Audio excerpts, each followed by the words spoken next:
இப்போது புதிய அறிமுகம் ஆச்சி ஹோட்டல் சாம்பார் 50 கிராம் ரூபாய் 20 மட்டுமே.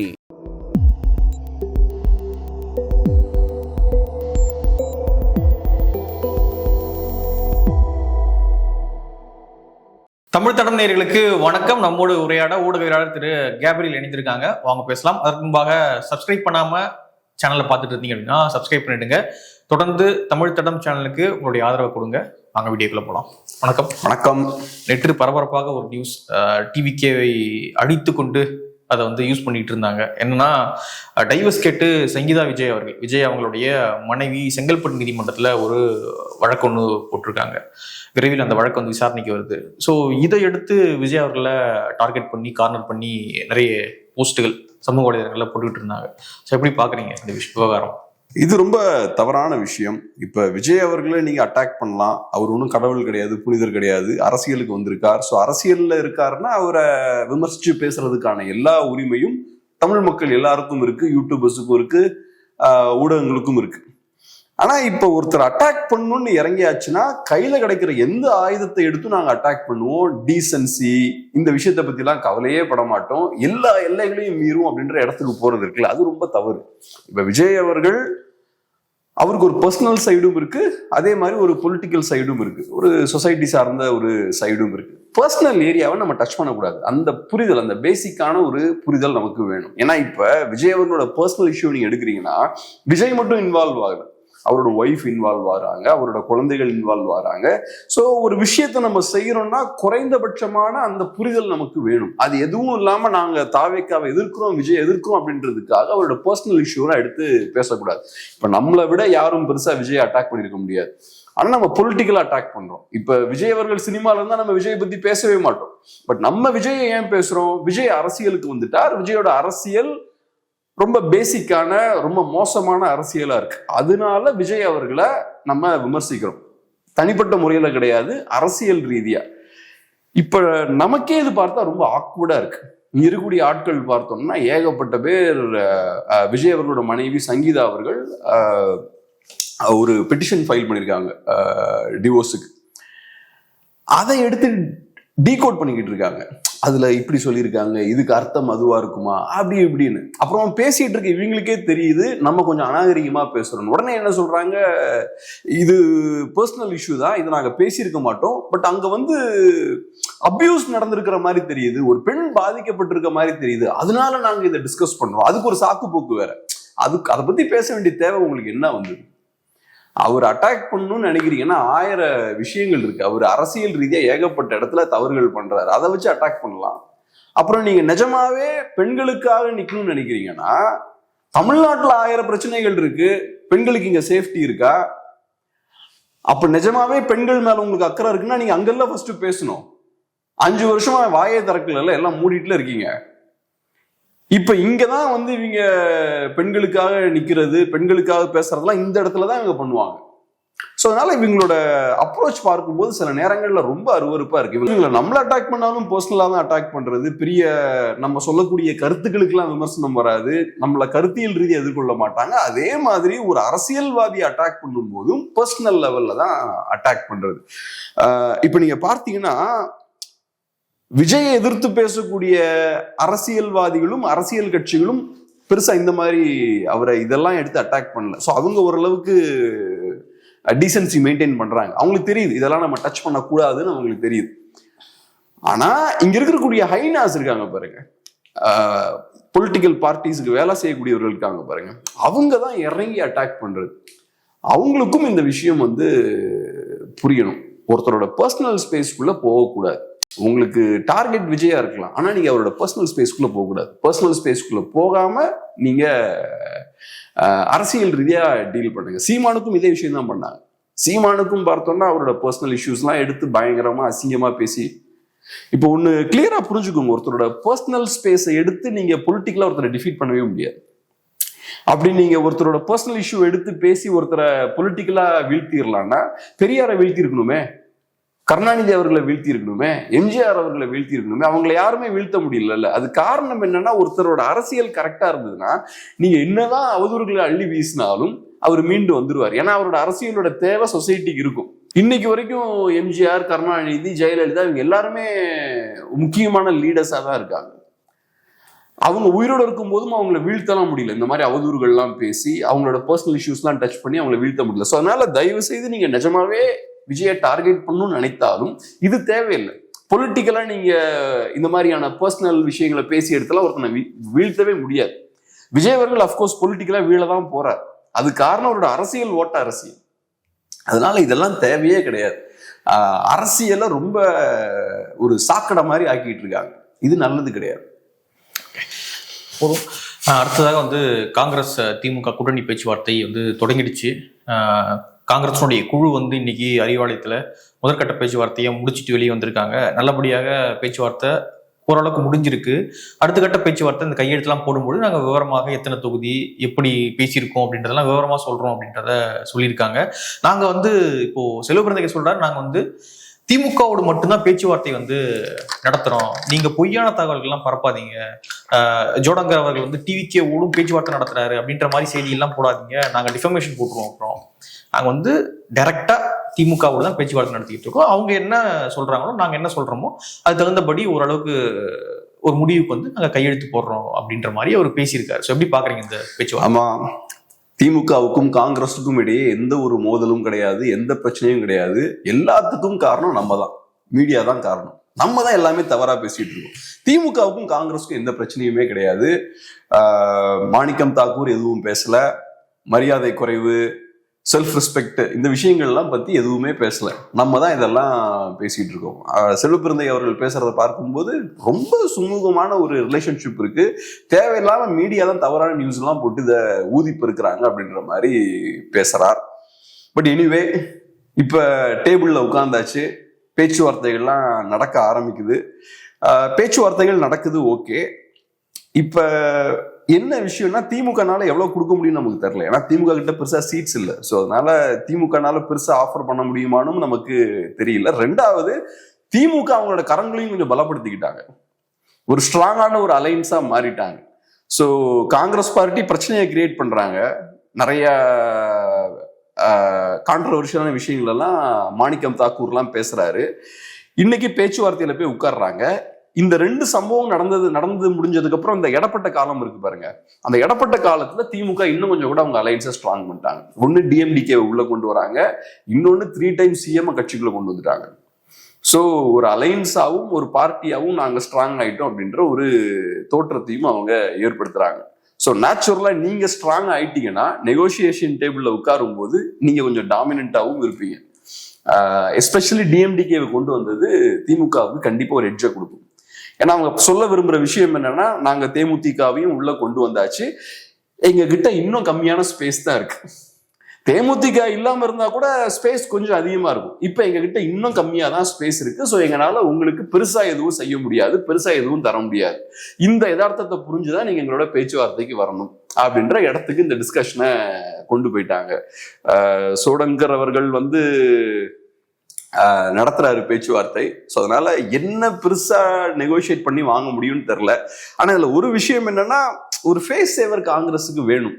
இவ்வளவு தூரத்துக்கு பெர்ஃபார்மன்ஸை கொடுத்தும் ஒரு சீட் கூட அதிகமா வாங்கலன்னா அது மிகப்பெரிய அவமானமா இருக்கும். அதனால சரி, கொடுத்த பெர்ஃபார்மன்ஸுக்கு ஒரு 2-3 சீட்ஸ் அதிகமா கிடைச்சதுன்னா நல்லது.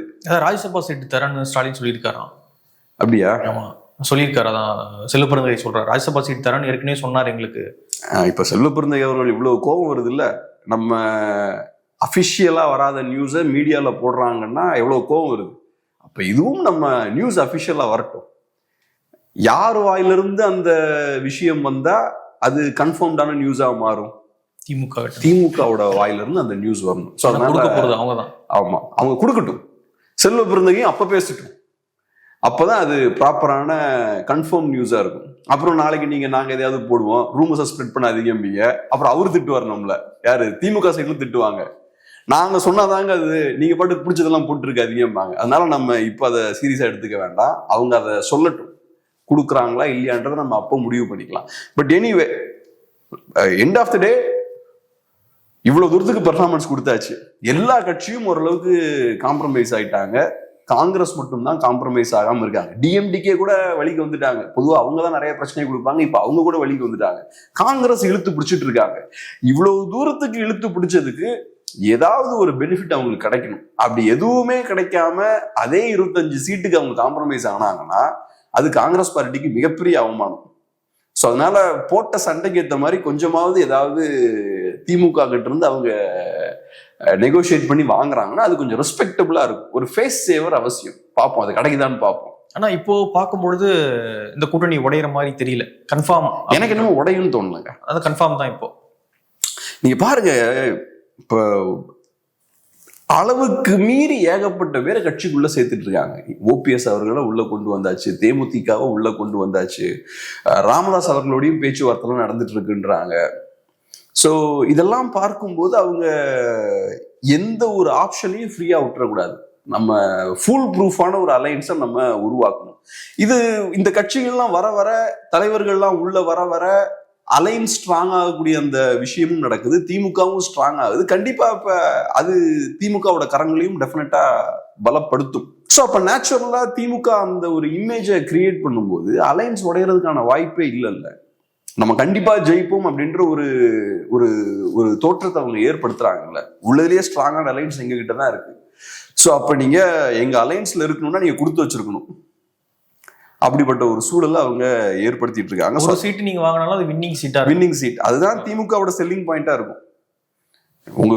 உங்களுக்கு நான் கொடுக்குற சீட்ஸ் எல்லாமே வின்னிங் சீட். அதனால ஆமா, இப்ப 21 எடுத்துக்கோங்க. 21 காங்கிரஸோட ஸ்ட்ரைக் ரேட் பார்த்தா நல்லா இருக்கு.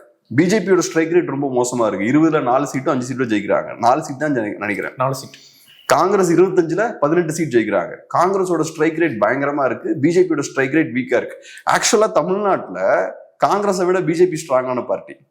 24ல அவங்களுக்கு 10% ஓட் ஷேர் இருக்கு.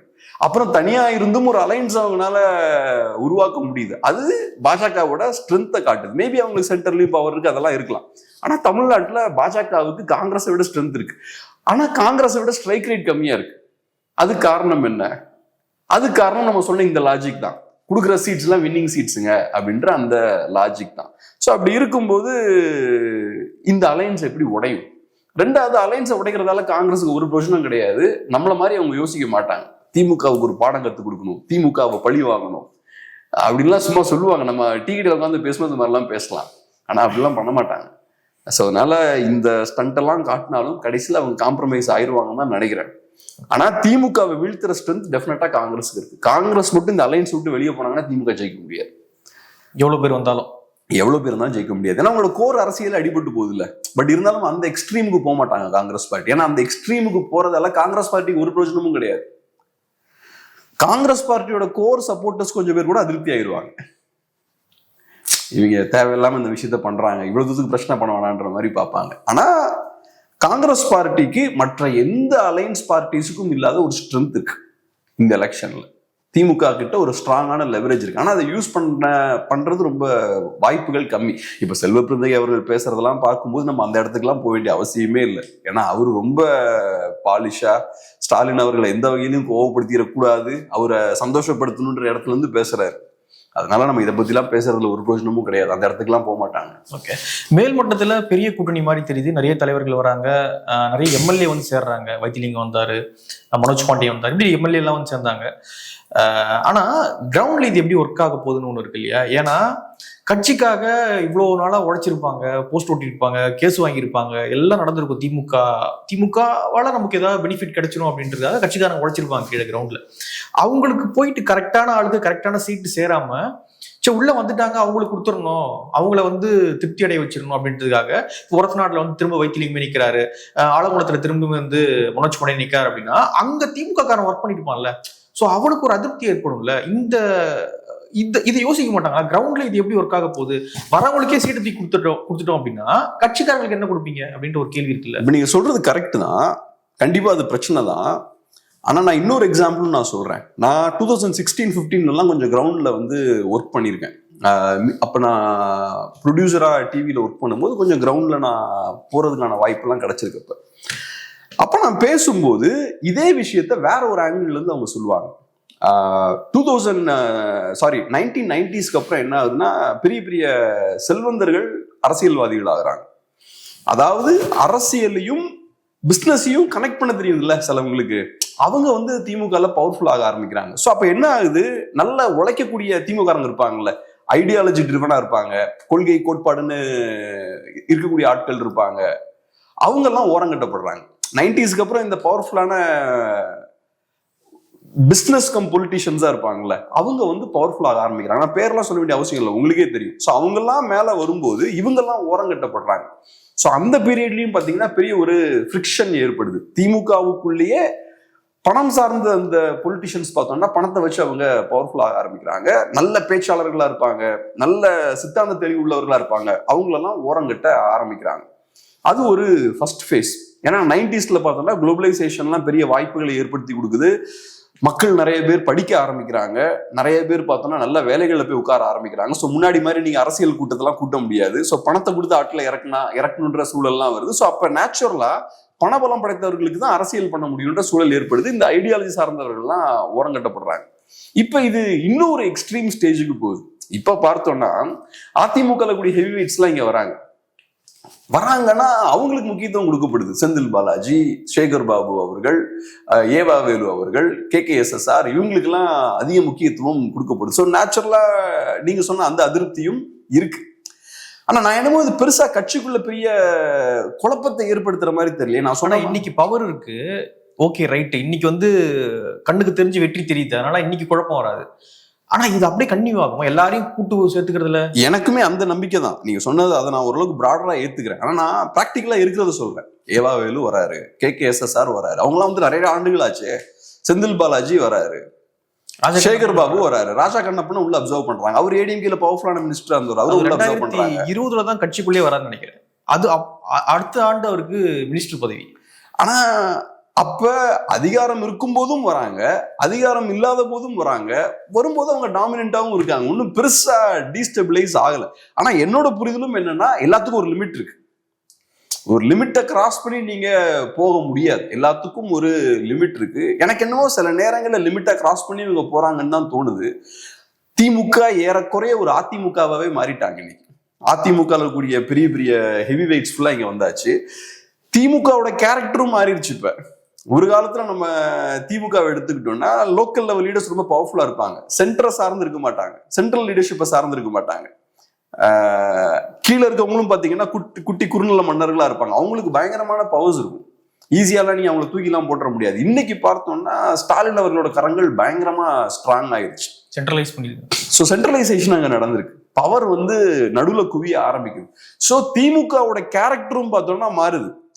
ADMKல எப்பவுமே அப்படிதான் இருக்கும், சென்ட்ரல்ல தான் பவர் குவிஞ்சிருக்கும், கீழே இருக்கவங்களுக்கு ஒரு பவரும் இருக்காது. ஸோ இப்ப அதிமுக ஆட்கள்லாம் இங்க வரும்போது என்ன ஆகுதுன்னா, திமுகவோட கேரக்டரும் ஏறக்குறைய அதிமுக மாதிரியே மாற ஆரம்பிக்குது. ஸோ இது காட்டக்கூடிய விஷயம் என்ன, திராவிடம் சுருங்கிட்டு இருக்குங்க, சிம்பிள், அவ்வளவுதான். திராவிடம் சுருங்கும் போது 2 திராவிட கட்சிகள் இருக்காங்க, அதுல ஒரு கை வீக் ஆகுது. ஒரு கை வீக் ஆகும் போது அங்க இடம் இல்லை. அப்ப அங்க இருக்கவங்க எல்லாம் இங்க வராங்க. இங்க இன்னைக்கு அதிகாரம் இருக்கிறதுனால இவங்க எல்லாத்தையுமே அகாமடேட் பண்ண முடியுது. ஆனா எனக்கு என்னமோ இப்ப அந்த பலத்தை மீறி நிறைய பேரை சேர்க்கிறாங்கன்னு தோணுது. பலத்தை மீறியும் தேவையை மீறியும் சேர்க்கிறாங்கன்னு தோணுது. உங்களுக்கு என்ன தேவையோ அதை செஞ்சா போதும்ல. ஆனா இவங்க தேவையை மீறியும் நிறைய பேரை வண்டியில ஏத்துறாங்கன்னு தோணுது. ஓவர் காஷியஸா கண்டிப்பா ஜெயிச்சே தீரணும், ஓவர் காஷியஸா நிறைய பேரை சேர்க்கிறாங்க. ஜெயிக்கிறதுக்கு இவ்வளவு தேவையில்லைன்னு தோணுது. கொஞ்சம் குறைச்சே நீங்க பெர்ஃபார்மன்ஸ் கொடுக்கலாம். ஆல்ரெடி இருந்த கூட்டணியே நல்ல கூட்டணி தான், பெரிய கூட்டணி தான். அதையும் தாண்டி நீங்க நிறைய பிளேயர்ஸை உள்ள கொண்டு வரணும்னு நினைக்கிறீங்க, 3 டைம் CM உள்ள கொண்டு வரீங்க. எனக்கு என்னமோ இந்த OPS அவர்களை கொண்டு வந்ததெல்லாம் கொஞ்சம் எக்ஸ்ட்ரா, எல்லாரோட இமேஜினேஷன் தாண்டி அதை பண்றாங்க. யாருமே அதை யோசிச்சிருக்க மாட்டாங்க, கண்டிப்பா யோசிச்சிருக்க மாட்டாங்க. எல்லாம் ஒரு கட்சி மேபி ஆரம்பிப்பாரு, ஒரு இயக்கத்தை ஆரம்பிப்பாருன்னு யோசிச்சிருப்பாங்க, மேபி தனியா கண்டெஸ்ட் பண்ணுவாருன்னு யோசிச்சிருப்பாங்க. பட் அதை தாண்டி அவர் டைரக்டா பார்ட்டிக்குள்ளே கொண்டு வந்துட்டாங்க. ஒருவேளை ஸ்டாலின் அவர்கள் வந்து அந்த இமேஜ்ல ரொம்ப காஷியஸா இருக்காரா? முன்னாள் முதலமைச்சர், அதிமுகவுடைய முன்னாள் முதலமைச்சர் கூட ஸ்டாலினை ஏத்துக்கக்கூடிய இடத்துல ஸ்டாலின் இருக்காரு அப்படின்ற அந்த இமேஜுக்கு ரொம்ப முக்கியத்துவம் தராரா? நான் தான் தமிழ்நாடு, என்னை ஏத்துக்கிட்டு எல்லாருமே வருவாங்க அப்படின்ற அப்படி ஒண்ணு கிரியேட் பண்ண இதை பண்றாங்களா? இருக்கலாம், அப்படி இருக்கலாம். ஆனா அதை தாண்டி இதை செய்ய முடியுதுல்ல உங்களுக்கு. NDAவால OPS அகாமடேட் பண்ண முடியலையேங்க, NDA அகாமடேட் பண்ணிருக்கணும்ல. DMK அலைன்ஸால OPS அகாமடேட் பண்ண முடியுது. புரியுது. டிஎம்கேனால ஓபிஎஸ் அகாமடேட் பண்ண முடியுது. எங்க ஏடிஎம்கேல இருந்து ஒரு பெரிய தலைவர் இவங்க அகாமடேட் பண்றாங்க, என்டிஏனால அகாமடேட் பண்ண முடியல. எனக்கு சரி ஓகே ஏடிஎம்கேக்குள்ள சேர்த்துக்க முடியலன்னு புரியுது. அவரோட கோரிக்கை என்னவா இருக்குன்னா, நான் பிரதமரை பார்க்கணும், எனக்கு என்டிஏல ஒரு சின்ன இடம் கொடுங்கன்னு தானே அவர் கேட்கிறாரு. வேற ஒண்ணும் இல்ல. இவங்கனால செய்ய முடியாது, இவங்க செய்யறாங்களே, அங்கதான் சிக்கல் வருது. டிஎம்டிகே விஷயத்துலயும் அதேதான். ஏடிஎம்கேனால அகாமடேட் பண்ண முடியல டிஎம்டிகேவை. நமக்கு பார்க்கும்போது ரொம்ப கிரௌடடான அலைன்ஸ் கிடையாது. ஏடிஎம்கே அலைன்ஸ் ஓகே ஓரளவுக்கு ஸ்ட்ராங்கா இருக்காங்க, ஆனா ரொம்ப கிரௌடடான அலைன்ஸ் கிடையாது. இன்னும் நிறைய கட்சிகளை உள்ள சேர்க்கலாம், அதுக்கான இடம் இருக்கு ஏடிஎம்கே அலைன்ஸ்ல. ஆனா கூட்டமா இருக்கக்கூடிய டிஎம்கே அலைன்ஸ்ல உள்ள தூக்கி போடுறாங்க டிஎம்டிகேவை. அங்கதான் விஷயம் வருது. இப்ப ஸ்டாலின் அவர்கள் ஓகே நீங்க சொன்ன மாதிரி இமேஜ் கான்சியஸா இருக்கலாம், அவரோட பலத்தை காட்டுறதுக்கு இதை பண்ணலாம், அதெல்லாம் ரைட். ஆனா அதை தாண்டி செய்ய முடியுது, களத்துல ஆக்சுவலா அந்த வேலையை செஞ்சு முடிக்க முடியுது. அங்கதான் சிக்கல் இருக்கு. இதை மக்களும் பார்த்துட்டு இருக்காங்க. ஓபிஎஸ் இவங்கனால உள்ள கொண்டு வர முடியல, ஓபிஎஸ் அங்க போறதுக்கு ரெடியா இருக்காரு, நீங்க ஏதோ ஒரு வகையில உங்களால அகாமடேட் பண்ண முடியல, அது திமுக பண்றாங்க, கட்சிகளே தூக்கி போட்டாங்க. ஸோ அதனால இது காட்டக்கூடிய விஷயம் என்னன்னா, ஒரு கை வீக் ஆகுது. ஒரு பாயிண்ட்ல திராவிடம் வேகமா வளர்ந்துட்டு இருந்தது. திராவிடம் வேகமா வளரும் போது புது புது திராவிட கட்சிகள் வருது, அதிமுக பெருசா எக்ஸ்பேண்ட் ஆச்சு. இப்ப அந்த ஃபேஸ் போயாச்சு. சிறிய கட்சிகளும் காணாம போயிட்டு இருக்காங்க, அதிமுகவும் காணாம போயிட்டு இருக்கு. அதெல்லாம் நடக்கும்போது திமுக ஏதோ ரொம்ப ஸ்ட்ராங்கா இருக்கிற மாதிரியான ஒரு போலி தோற்றம் ஏற்படுது. அந்த போலி பிம்பத்தை பார்த்து எல்லாரும் அந்த பக்கம் போய்கிட்டும் இருக்காங்க, கரவுதுக்குறாங்க எல்லாம் அங்க. அது எவ்வளவு தூரம் போகும்னு தெரியல, பார்ப்போம். இப்போ அதிமுகவுடைய பேஸ் என்ன அப்படின்னு பாத்தீங்கன்னா, திமுக எதிர்ப்பு தான். திமுக நம்ம சூப்பரா எதிர்ப்போம் அப்படின்ட்டு தான் அவங்க ஓட்டுகளை வாங்குறாங்க. ஆன்டி இன்கம்பன்சி இங்க வரும்பொழுது அவங்க ஜெயிச்சிடுறாங்க. திமுக ஆளும்பொழுது ஆன்டி இன்கம்பன்சி இங்க வருது, இவங்க ஜெயிச்சிடறாங்க. ஸோ அப்படிதான் அதிமுக ஒர்க் ஆகுது. ஆனா இன்னைக்கு என்ன அப்படின்னு பாத்தீங்கன்னா, அதிமுகவுடைய முன்னாள் முதலமைச்சர் ஓபிஎஸ் அவர்கள் டைரக்டா திமுகவுடைய போய் சேர்றாரு. திமுகவை தீய சக்தின்னு சொல்லி அரசியல் பண்ண ஓபிஎஸ் அவர்கள் போயிட்டு திமுக சேர்றாரு. அப்படின்னா ஒரு கட்சி எதிர்ப்பு மட்டுமே வச்சு ரொம்ப நாளைக்கு ஒரு சித்தாந்த எதிர்ப்பு இல்லாம சித்தாந்தமாக ஒண்ணு இருந்து கட்சி எதிர்க்கிறது வேற. ஆனா சித்தாந்தம்லாம் எதுவும் கிடையாது, வெறும் நான் கட்சி எதிர்ப்பேன், அந்த கட்சிக்கு நான் எதிராக இருப்பேன் அப்படின்னு போறது ரொம்ப நாளைக்கு வேலைக்கு ஆகாதோ அப்படின்றது இந்த சினாரியை காட்டுதா? கரெக்ட். அதுதான் திமுகவுக்கும் அதிமுகவுக்கும் உள்ள டிஃபரன்ஸ். திமுக அதிமுகவோட பழைய கட்சி. ஸோ நீங்க சொன்ன மாதிரி திராவிட சித்தாந்தத்தெல்லாம் கொஞ்சம் கூட ஸ்ட்ராங்கா பிடிச்சிக்கக்கூடிய ஒரு கட்சி திமுக. திமுக எதிர்ப்பை மட்டுமே மையமா வச்சு அரசியல் செய்யக்கூடிய கட்சி அதிமுக. இது ரெண்டுலயும் இருக்கக்கூடிய டிஃபரன்ஸ் என்னன்னா, சித்தாந்தம் இருக்கக்கூடிய கட்சிக்கு ஷெல்ஃப் லைஃப் அதிகம், இன்னும் கொஞ்சம் நீண்ட நாட்கள் தாக்கு பிடிக்கும். சித்தாந்தம் இல்லாம இருக்கக்கூடிய கட்சிக்கு ஷெல்ஃப் லைஃப் இன்னும் கம்மி. இதுக்கு ஒரு 100 வருஷம் சித்தாந்தோட ஒரு கட்சி ஒரு 100 வருஷம் இருக்கும்னா, சித்தாந்தம் இல்லாத கட்சியால ஒரு 50 வருஷம் தான் தாக்கு பிடிக்க முடியும். ஸோ இப்ப திராவிடம் அப்படின்ற அந்த அரசியல் கொலாப்ஸ் ஆகுதுன்னா, முதல்ல அதிமுக விழும், ரெண்டாவது திமுக விழும். ஸோ சித்தாந்தம் இல்லாத கட்சி முதல்ல விழும், சித்தாந்தம் இருக்கக்கூடிய கட்சி லேட்டா விழும். சித்தாந்தம் இருக்கக்கூடிய கட்சி முதல் உருவாகுது, சித்தாந்தம் இல்லாத கட்சி ரெண்டாவது உருவாகுது. ஸோ அதிமுக உருவாகிறதும் லேட்டா உருவாகிறது, வீழ்றதும் சீக்கிரமா வீழுது. அந்த ஒரு டிசைனை நம்ம இங்கே பார்க்க முடியுது. ஸோ இது காட்டக்கூடிய விஷயம் என்னன்னா, சித்தாந்தம் இல்லைன்னா உங்களோட லைஃப் ஸ்பேன் இருக்குல்ல, உங்களோட ஆயுள் கொஞ்சம் கம்மியா இருக்கும். சித்தாந்தம் இருந்தா உங்களோட ஆயுள் இன்னும் கொஞ்சம் கூட அதிகமா இருக்கும். அந்த வகையில இன்னைக்கு அதிமுகவோட அந்த தேவைன்னு பார்த்தோம்னா அது கொஞ்சம் கம்மியாயிட்டு இருக்கு. ஏன்னா இப்ப ஒரு காலத்துல திமுக அதிமுக 90% ஓட்ஸுக்கு மேல கண்ட்ரோல் வச்சிருக்காங்க. தமிழ்நாட்டில் கூடிய ஓட்ஸ்ல ஓவரால் ஓட்ஸ்ல 90%க்கு மேல திமுக அதிமுக கண்ட்ரோல்ல தான் இருக்கு. அதுக்கப்புறம் என்ன ஆகுது, இந்த ஓட்ஸ் எல்லாம் பிரிக்கிறாங்க, சிறிய கட்சிகள் எல்லாம் பிரிக்கிறாங்க. தலித் ஓட்ஸை கொஞ்சம் பேர் பிரிக்கிறாங்க, அப்புறம் எம்டிஎம்கே மாதிரியான கட்சி, டிஎம்டிகே மாதிரியான கட்சி, அப்புறம் இஸ்லாமிய கட்சிகள் எல்லாம் உருவாகுது. ஸோ அப்ப என்ன ஆகுது, இந்த திராவிட கட்சிகளோட ஓட்ஸ் வந்து கொஞ்சமா சுருங்குது. ஆனாலும் இவங்க 2 பேரும் தான் பெரிய மேஜர் பிளேயர்ஸா இருக்காங்க. ஸோ தனியா அந்த சிறிய கட்சிகளால நிற்க முடியாது, இவங்களோட சேர்ந்து தான் இருக்க முடியும் அப்படின்னு சூழல் ஏற்படும். ஸோ 90ஸ்க்கு அப்புறம் பாத்தீங்கன்னா அந்த மாதிரியான ஒரு புது ஸ்டேட்டஸ் கோ கிரியேட் ஆகுது. ஆனா இன்னைக்கு இன்னும் கொஞ்சம் கூட சுருங்குறாங்க திராவிட கட்சிகள்.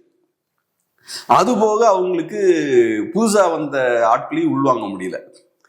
என்டிகே, பிஜேபி, அப்புறம் டிவிகேவை பொறுத்தளவில் அவங்க ஏறக்குறைய ஒரு திராவிட கட்சியா இருந்தாலும் அவங்களுக்கு ஓட்டு போடுறவங்க இந்த 2 திராவிட கட்சிகளும் வேண்டான்னு ஓட்டு போடுறவங்க தான். ஸோ அந்த கட்சியோட கேரக்டர் இருக்கு பாருங்க, அது திராவிடத்துக்கு எதிரான ஒரு கேரக்டரா இருக்கு.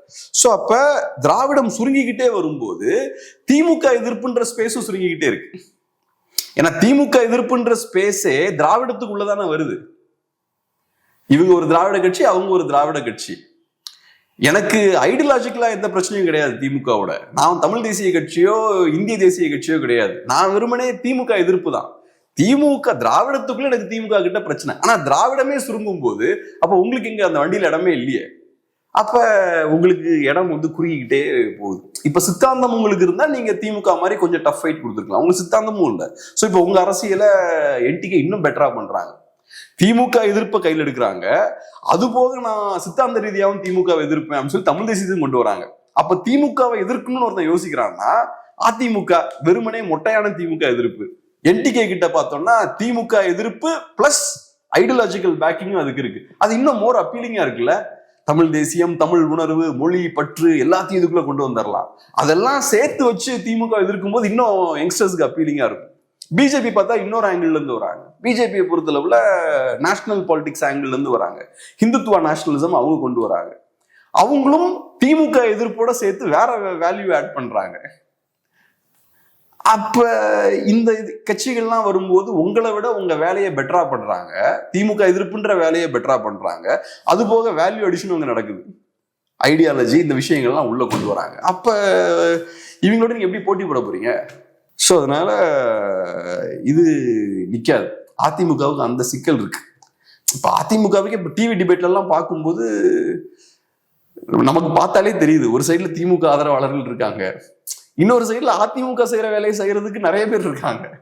என்டிகேவும் அதே வேலையை தான் பண்றாங்க, டிவிகேவும் அதே வேலையை தான் பண்றாங்க, பிஜேபியும் அதே வேலையை தான் பண்றாங்க. ஸோ அப்ப அதிமுகவுக்கு போட்டி அதிகமா இருக்குல்ல. என்னடா நம்மளை விட வேகமா ஓடுறானுங்க அப்படின்னு தானே பார்ப்பாங்க. நம்மளை ஓவர்டேக் பண்ணி போயிட்டு இருக்காங்கன்னு தானே பார்ப்பாங்க. மக்களும் அதை பார்த்துட்டுல இருப்பாங்க.